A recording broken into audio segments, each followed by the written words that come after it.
Hey guys, Level Cap here, and welcome to another episode of This Week in Gaming. 2018 is off to a rough start for PUBG. The YouTube channel Battle Nonsense has done a comprehensive comparison of PUBG, Fortnite, and H1Z1's network performance.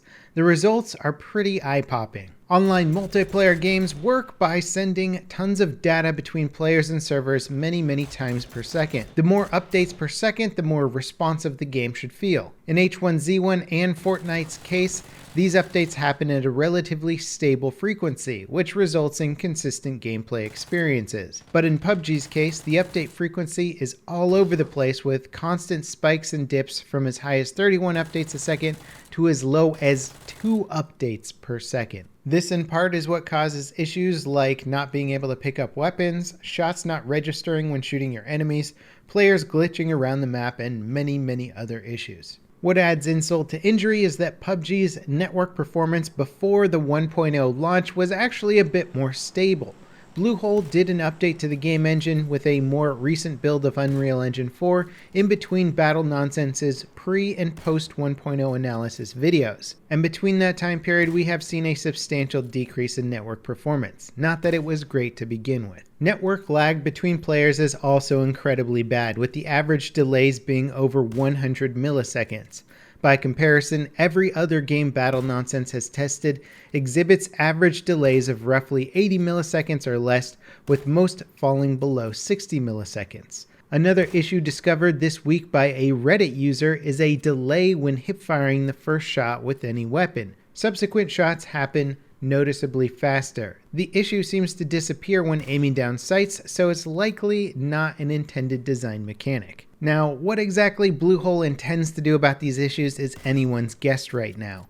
Epic, the developers of both Fortnite and the Unreal Engine, the same engine that PUBG runs on, are targeting 20 updates per second as their stable server rate, which is honestly very low for competitive gaming standards. Games like CSGO and Overwatch boast over 64 updates per second. You've got games like Battlefield 4, which supports 64 players at a time, that can run at 50 and even 60 hertz. But then again, it did take DICE nearly 2 years of work on Battlefield 4's netcode to bring it up to the standard that players expect. They also have over a decade of experience working on multiplayer first-person shooter titles.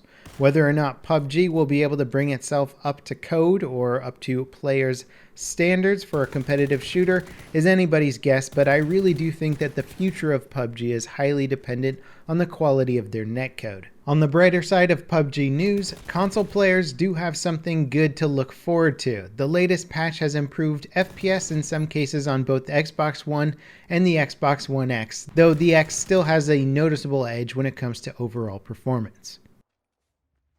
In other Battle Royale news, Fortnite's latest update added a silenced pistol to the game. It can be found both in treasure chest and as in-world loot with both epic and legendary rarities.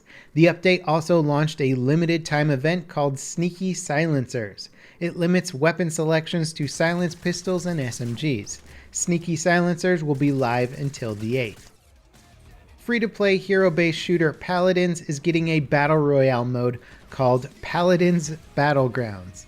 It's a 100-player free-for-all with hero powers in play. It sounds like an interesting concept, but the trailer shows basically no meaningful gameplay footage, so it's hard to gauge how actual matches will play out. The mode is currently in closed beta testing and will be made available as a free update to all players eventually.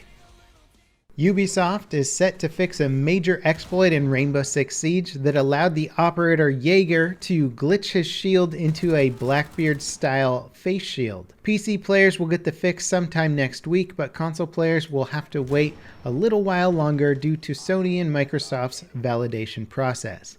The delay could be up to a month away during the game's mid-season update. Insurgency Sandstorm might not be getting a single-player campaign after all. The game's developers announced that the campaign is cancelled for release.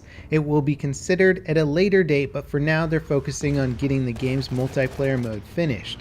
Insurgency is well known primarily for its hardcore tactical multiplayer. Its standalone release in 2014 ran on Valve's Source engine, and it did kind of feature a type of co-op campaign in which you could basically just play against multiplayer bots on standard multiplayer maps. Sandstorm is a total overhaul for the series, being built in Unreal Engine 4. Gameplay footage released so far looks pretty promising. Double Damage, an indie studio behind the 2015 game Rebel Galaxy, pitched a modern version of the classic Star Wars X-Wing game to EA sometime in the recent past. Complete with a gameplay demo that actually looks pretty good, the footage showcases a Rebel assault on a Star Destroyer. The player is able to switch between piloting the Millennium Falcon and an X-Wing on the fly. Unfortunately, though, EA didn't show a particular interest in this project, and Double Damage had to move away from it. The space combat game mode Starfighter Assault is certainly a highlight of Star Wars Battlefront 2, which is a shame because of how poorly the game has been received due to its predatory microtransaction systems and design flaws. Maybe EA will reconsider developing a modern X-Wing title given how well Starfighter Assault turned out. In our final story this week, Streamlabs, the company behind the most popular service for stream alerts on Twitch, has come out with their own version of OBS. OBS, or Open Broadcaster Software, is by far the most popular streaming and gameplay capture software out right now. I use it to record all my footage and do all of my streaming. The cool thing about OBS is it's entirely open source, meaning the source code is available for anyone to work with.